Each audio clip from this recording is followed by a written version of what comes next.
Eu sou Mário Persona e essas são as respostas que eu dei aos que me perguntaram sobre a Bíblia. Você me escreveu dizendo que não faz sentido eu dizer que eu me converti e depois de ter sido espiritualista. Se eu já era espiritualista, como é que eu poderia ter me convertido depois? É que o espiritualismo que eu professava, ele era homocêntrico, era humanista. Você pode, você faz, você consegue, era isso que eu dizia, era isso que eu acreditava. Eu podia, eu conseguia, existia uma força interior dentro de mim que eu precisava desenvolver. Isso é, em síntese, o que ensinam as religiões. E agora, até nos eventos empresariais, com o título de espiritualismo na empresa, né? Tem eventos assim agora, que contratam para dizer para a pessoa acreditar em si mesma. O homem precisa melhorar, o homem precisa se aperfeiçoar, precisa se elevar, você precisa isso, você consegue aquilo, se melhorando, se aperfeiçoando, se elevando. Mas quando você adota isso, esse tipo de pensamento, e se você conseguir alguma coisa, para quem vai a glória? Para o homem, evidentemente. Então o espiritualismo concentra toda a força, toda a atitude, todo o querer no homem. Tudo isso pode ser muito bom, muito válido para uma equipe de futebol, um time de futebol, uma equipe no trabalho, para alunos de uma escola. É muito válido você dizer isso. São ideias motivadoras que funcionam para gerar resultados de maior desempenho. Mas quando nós falamos das coisas espirituais, nós estamos falando da eternidade. Não estamos falando da terra. Não estamos falando da nossa vida aqui. Nós estamos falando do nosso encontro com Deus. Do dia que nós sairemos daqui para nos encontrarmos com Deus. E para isso não existe um átomo sequer de esforço que o homem possa fazer. Ou ele então poderia dizer que teve mérito na sua salvação, ou mérito em alcançar o céu.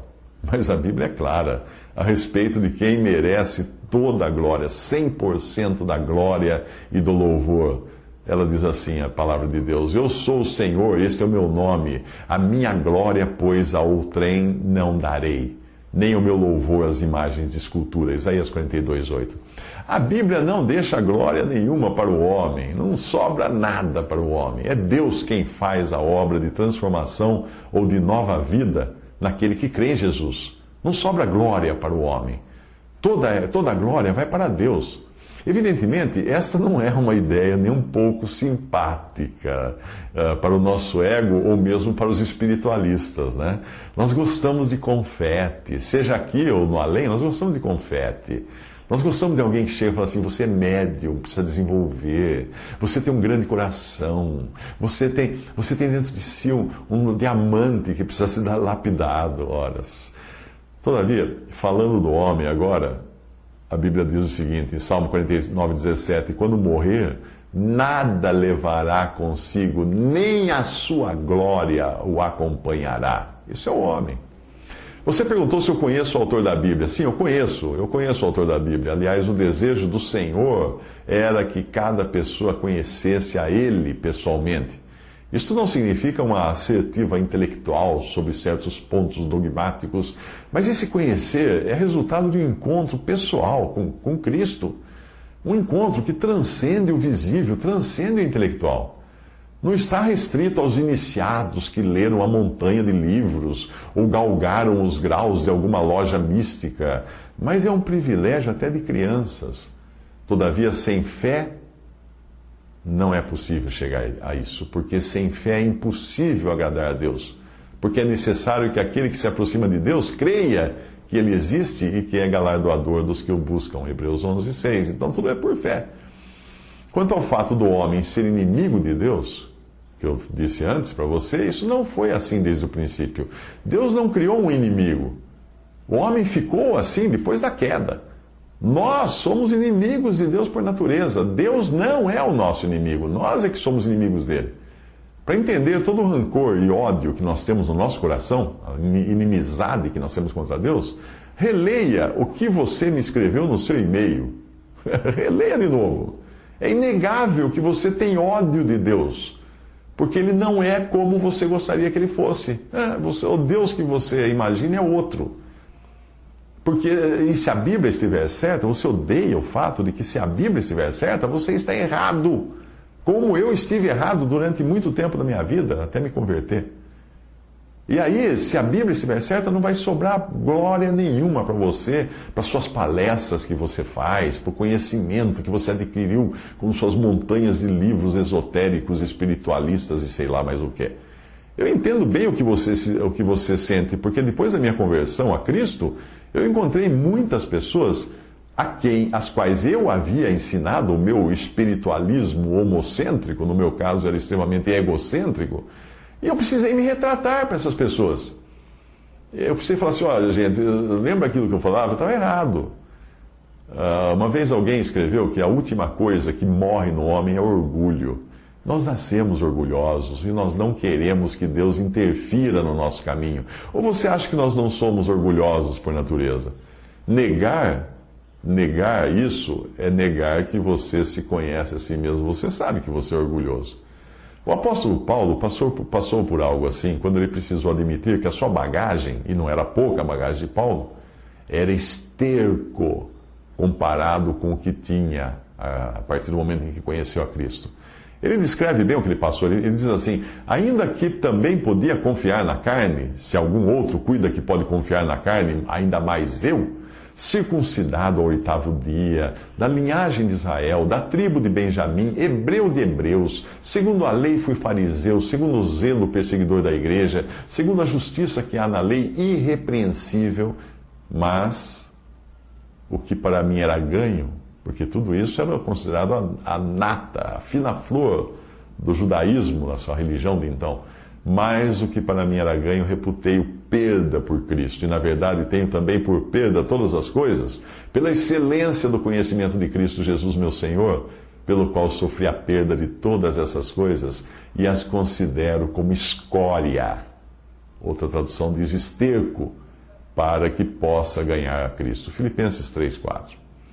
Você estaria pronto, caso desse trombada com a verdade? Você estaria pronto a considerar escória ou esterco toda a sua vida até aqui? Hã? Sim, porque você pode se encontrar com Deus como se encontrasse com uma pessoa real. Deus não ficou na esfera espiritual intangível, mas Ele se fez homem, na pessoa do Senhor Jesus Cristo, Filho de Deus. Você e eu nunca vamos entender isso. O que se entende é que é o que se pode aceitar pela fé. Ora, a fé é o firme fundamento das coisas que se esperam e a prova das coisas que se não veem. Nós cremos no que nós não vemos. Nós esperamos as coisas que nós não vemos, mas que Deus falou que são reais. Cristo é Deus feito homem, o qual, sendo o resplendor da glória de Deus e a expressa imagem da sua pessoa, sustentando todas as coisas pela palavra do seu poder, havendo feito por si mesmo a purificação dos nossos pecados, assentou-se à destra da majestade nas alturas. Isso está em Hebreus 1, versículo 3.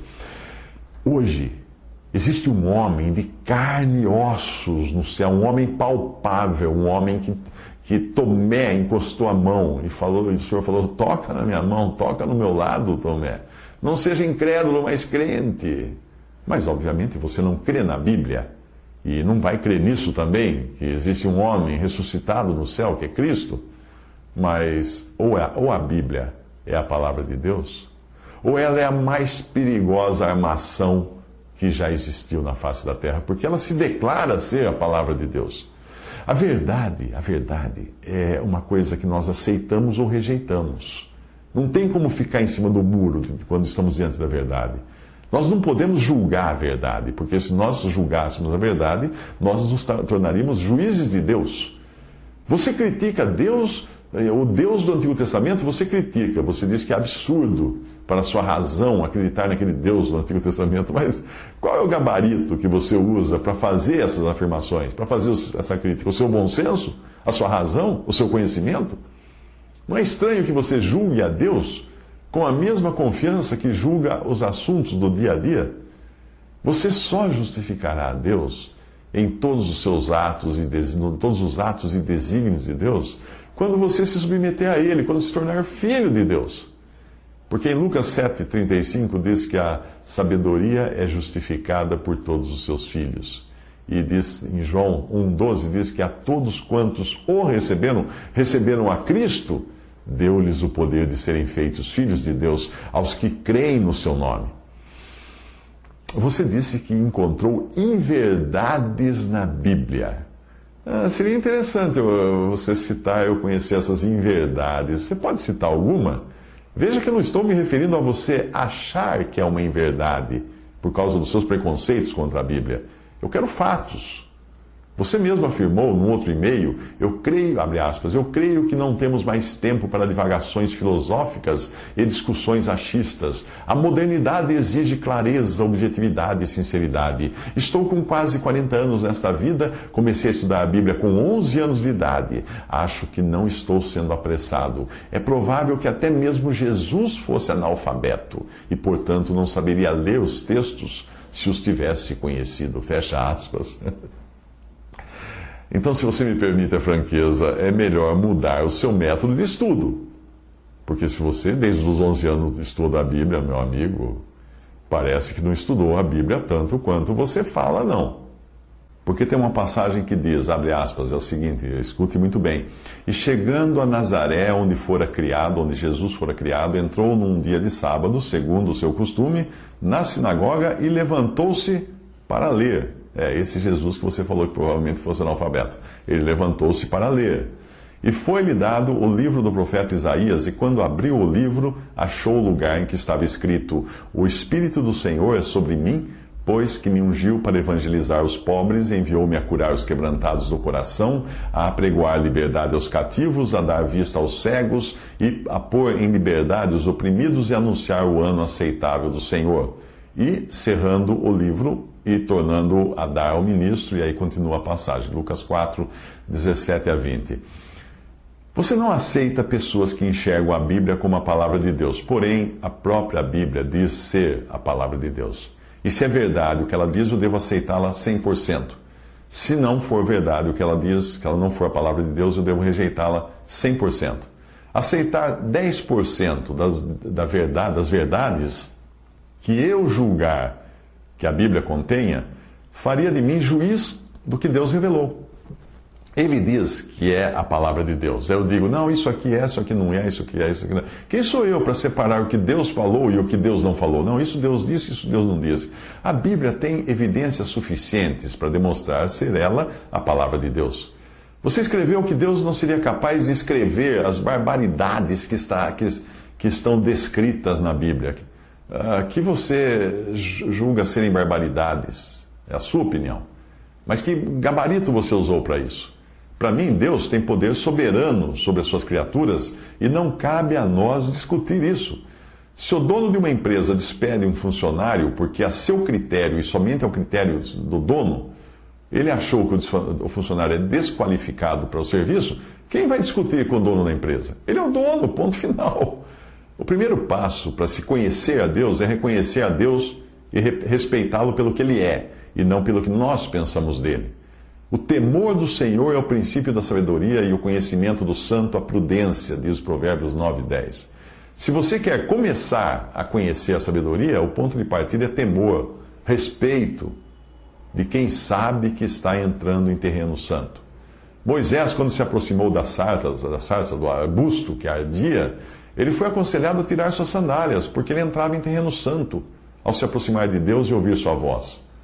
O segundo passo para você na verdade, a consequência do conhecimento do santo, é a prudência. E parece que isso é o que mais falta no seu linguajar quando você fala de Deus. Você fala de Deus de uma maneira que você não ousaria falar do seu pai ou da sua mãe.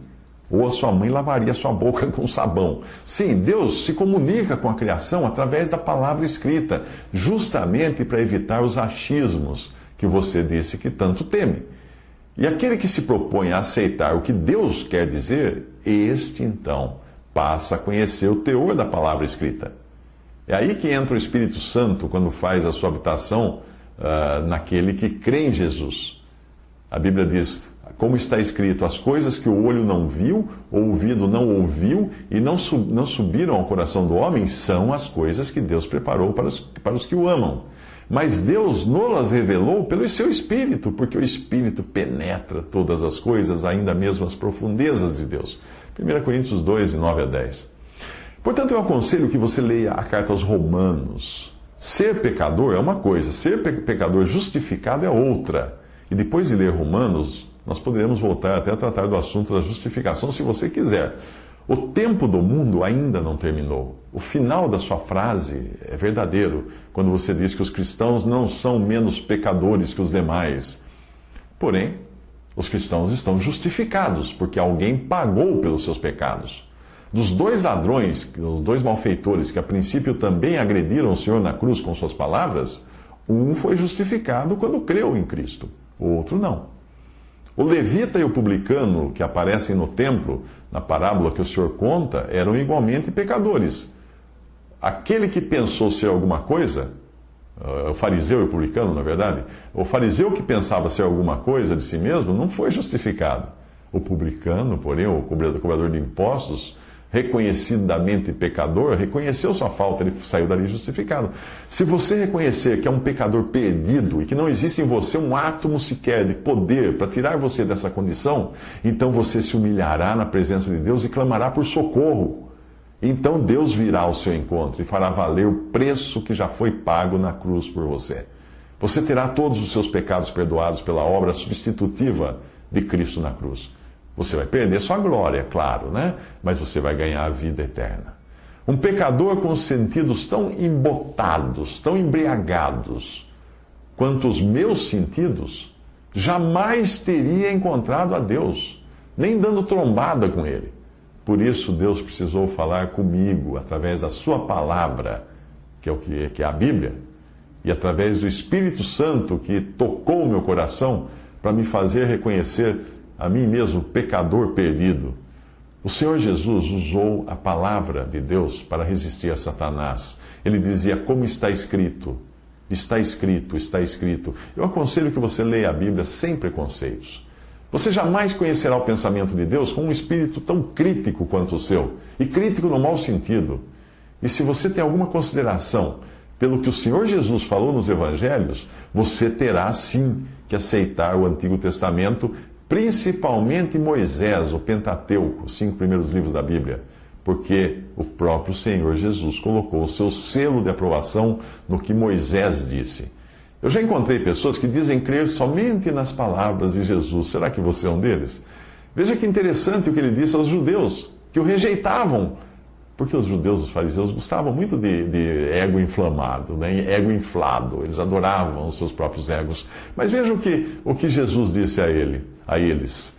Como podeis vós crer recebendo honra uns dos outros e não buscando a honra que vem só de Deus? Não cuideis que eu vos hei de acusar para com o Pai. Há um que vos acusa, Moisés, em quem vós esperais. Porque se vós cresseis em Moisés, crereis em mim, porque de mim escreveu ele.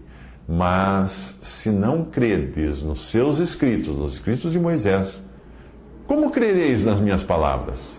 Isso o Senhor Jesus disse em João, capítulo 5, versículo 44.